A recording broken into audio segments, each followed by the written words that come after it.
Yo, what's going on, guys? Today we're working on a 2007 Ford Mustang V6. We're replacing the sway bar end links. It's a pretty straightforward repair in theory, but depending on the tools you have, it could lead to quite a bit of frustration. In my case here, I did struggle quite a bit getting them off. So for the removal here, I'm just working to get the nut off.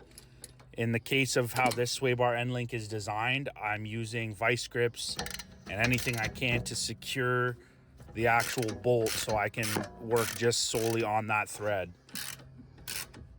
It takes me quite a bit of labor and muscle to get it off, but I eventually do.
So the new piece, the new part that I'm working with, in this case, the bolt within the sway bar will spin freely.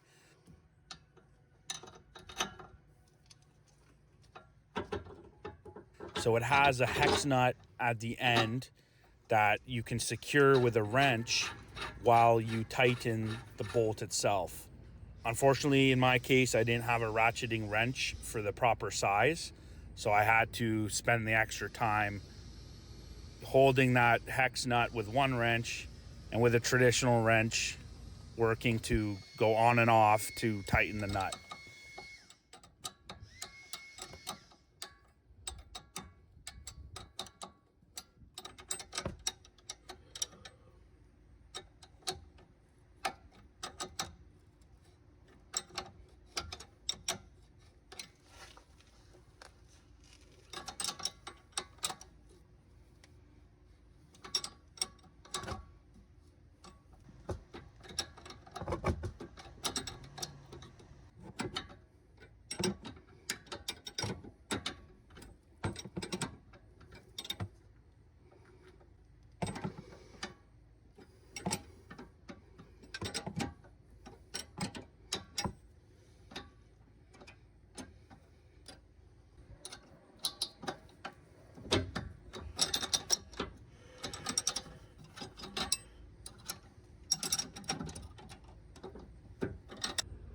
So another piece of advice for this is when you're working on securing the nuts, when you get to the final stages of that, don't just finish one and make sure it's all tight without doing the other one. You kind of want to tighten them both at the same time gradually to make sure the part's aligned and fitting properly.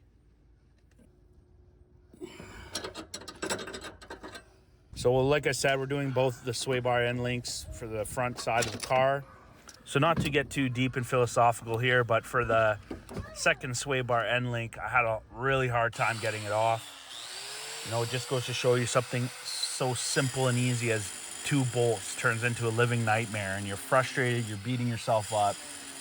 You know what? At the end of the day, I knew I didn't have the tool I needed. And at the end of the day, I had to resort to cutting it off. I didn't have a angle grinder at the time, but it turned out there was a sale at the local hardware store. I got a Skill brand grinder for 40 bucks, and literally within 2 minutes I had the part off that I was spending the last 2 hours wrestling with. And it just goes to show you, you know, sometimes don't beat yourself up. Go out, get whatever tools it takes. At the end of the day, you're saving the money regardless, because of the cost of, you know, bringing the car to the mechanic is going to be more than the tools in a lot of cases. But just a small life tip, you know, don't beat yourself up. Sometimes you just need the tool. Sometimes that's just all it takes. So just a little life tip for everybody.